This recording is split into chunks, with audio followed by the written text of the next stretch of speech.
এটাই প্রবাস ভাই। এখানে আসসালামু আলাইকুম, আশা করি সবাই ভালো আছেন। আলহামদুলিল্লাহ আমিও ভালো আছি। চলে আজকে আসলাম আমাদের যে দেশের যে অবস্থা, আল্লাহ পাক ভালোই জানে কোন দিকে যাবে। বিশেষ করে ফেসবুকে যে আসলে কথাবার্তাগুলো উঠতেছে, আসলে ওইটার বিষয়ে কিছু কথা বলবো, সামান্য কিছু বিষয়ে।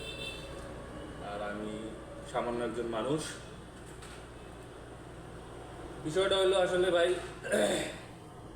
এই যে স্বাধীন স্বাধীন বলতেছি আমরা, ছাত্র এবং ছাত্রী ভাইদের ভূমিকা সবচেয়ে বেশি। ঠিক আছে, এটা মানলাম, বা আমিও মানি, আমি নিজেও ছিলাম মাঠে। দ্বিতীয় বিষয়ে সাধারণ জনগণও ছিল, সবাই ছিল, সবাই একসঙ্গে হওয়ার কারণে আসলে এই পরিস্থিতিটা তৈরি হয়েছে। আর দ্বিতীয়ত হইলো আসলে আমরা প্রবাসী যে ভাই বোনেরা আছে, যাদের জীবনের আসলে কোনো দাম নেই, তারা জীবন দিয়ে যা করে যেতেছে আমাদের জন্য, আমরা তাদের এই জিনিসটা আসলে আমরা মূল্য দিতে পারি না বা মূল্য দিতে চাইও না। একটা ভিডিও দেখছিলাম আমি, একজন প্রবাসী ভাই আসলে বললো, আমরা এখানে শেখ হাসিনা পালাইছে না কি হয়েছে, আমরা বিজয় মিছিল করতেছিলাম। আর ওই সময় ওইখানে ওনারাও কিন্তু, এই প্রবাসী ভাইরাও কিন্তু মিছিল করছে, কিন্তু ওদেরকেও পুলিশ আটকাইছে। ওইখানে কিন্তু কেউ এখনো ছাড়ে না। আর আমাদের এখানে আমরা বিজয় উল্লাস করতেছি, প্রবাসী ভাইরা কিন্তু বন্দি আছে এখন, ওইটা নিয়ে কেউ কোনো কথাবার্তা নাই।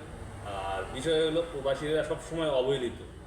যে কোনো পাশ থেকে চিন্তা করেন আপনি, এই যে পাসপোর্ট যাওয়া থেকে শুরু করে, আমাদের বিমানবন্দর থেকে শুরু হলো হয়রানি, ওখানে যাওয়া, ওইখানে যাওয়া যদি কোনো সমস্যা হয়, আমাদের বাংলাদেশের দূতাবাস আছে, কোনো সমস্যার সমাধান আল্লাহ রহমত টাকা ছাড়া হয় না। তা আমি আশা করি, আমার পার্সোনাল ব্যক্তিগত এটা মতামত, যেন প্রবাসীরা এখান থেকে যখন যায় সব কিছু সুন্দরভাবে খুব সহজেই পায় এবং কোনো হয়রানি না হয়, এবং ওখানে যাওয়াও সেইভাবে কাজ করতে পারে, প্লাস তাদের সুযোগ সুবিধা যেগুলো আছে এগুলা যেন তারা পায় এবং সুন্দরভাবে তারা ফিরে আসতে পারে। এবং বিমানবন্দর, বাংলাদেশ যে বিমানবন্দর আছে আর কি, এখানে যাওয়ার সময় যে হয়রানি হয়, লাগেজ থাকে না, তারপরে অনেকের টাকা থাকে না, এইটা থাকে না, ওইটা থাকে না, এই জিনিসগুলো আসলে আমাদের করা উচিত না। আমরা যে যেখান থেকে আসি আমাদের নিতে হবে, আসলে নিজে ভালো হইলে সব কিছু ঠিক হওয়া সম্ভব। আর বিশেষ করে প্রবাসী ভাইদের জন্য সবাই দোয়া করবেন। তারা জীবনের আসলে তাদের কোনো মূল্য নেই। আমি একটু পর একটা ভিডিও আপনাদেরকে দেবো, আসলে ভিডিওটা দেখলে বুঝবেন যে তারা কি কষ্ট করে আসলে টাকাগুলো আমাদের দেশে পাঠায়।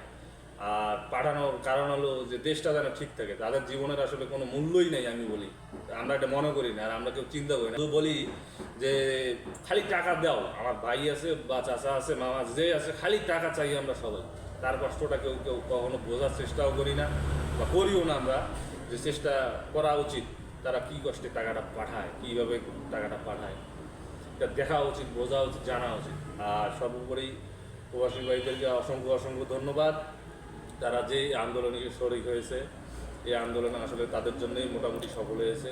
ছাত্রছাত্রীরা তো এক নম্বরে ছিলই, দ্বিতীয়ত আমি আমার প্রবাসী ভাইদেরকেই বলি, আর তৃতীয়ত আমাদের আপামর জনতা, সবাই সাধারণ মানুষ ছিল। সবাই মিলে আন্দোলন না করলে আসলে সফল হওয়া সম্ভব না। আর ছাত্রছাত্রীরা পূর্ব থেকেই যেখানে যেটা গেছে এটা বিজয় হয়ে আসছে, আল্লাহ রহমত আর কি, এটা হলো সবচেয়ে বড় কথা। তা কত কথা বলতেও পারি না, তবে প্রবাসী হয়ে এই কথাটাকে বললাম। সবাই আসলে প্রবাসীর দিকে খেয়াল রাখবেন, আর আমার জন্য দোয়া করবেন। আমি শারীরিকভাবে অসুস্থ, আর আমার ছোটোখাটো একটা পেজ আছে, সবাই দেখবেন, যদি ভালো লাগে তাইলে সাপোর্ট করবেন আর কি, যে যেভাবে পারেন সাপোর্ট করবেন। আর প্রবাসী ভাইদের সমস্যাগুলো যেন সমাধান হয় সেটা সবাই আপনার চেষ্টা করবেন। আর বাকিটা আল্লাহ ভরসা, আল্লাহ যা ভালো মনে করে তাই হবে। তো ঠিক আছে, সবাই ভালো থাকবেন, সুস্থ থাকবেন, আর আমার জন্য দোয়া করবেন। প্লাস প্রবাসী ভাই যারা আছে সবাই সবার জন্য দোয়া করবেন। ঠিক আছে, সবাইকে আসসালামু আলাইকুম। এটাই প্রবাস ভাই। এখানে প্রবাসীরা ঘুমাতে আসে না, সূর্যের তাপ আর ঠান্ডা বাতাস সহ্য করে বাড়িতে টাকা ফাটা লাগে, না হয় প্রবাসীদের কেউ ভালোবাসে না। মা গো, ও মা, এই প্রবাসটা না বড়ই কষ্টের গো মা। যদি আগে জানতাম তোমার ছাইরা এই প্রবাসে আসতাম না।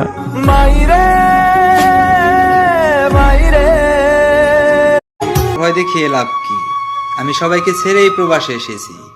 যদি ভেবে থাকো তোমার চলে যাওয়াতে আমার নয়ন জলে ভিজবে, তবে তুমি ভুল ভাবছো, কারণ আমি শত কষ্ট বুকে চাপা রেখে হাসতে শিখেছি। প্রবাস, প্রবাস এক আজব কবরস্থান, যেখানে কাফন ছাড়া দাফন হয়ে আছে হাজারো আজনবী নামক মেহমান। কি ভাই বিশ্বাস হচ্ছে না? আমি নিজে তার প্রমাণ।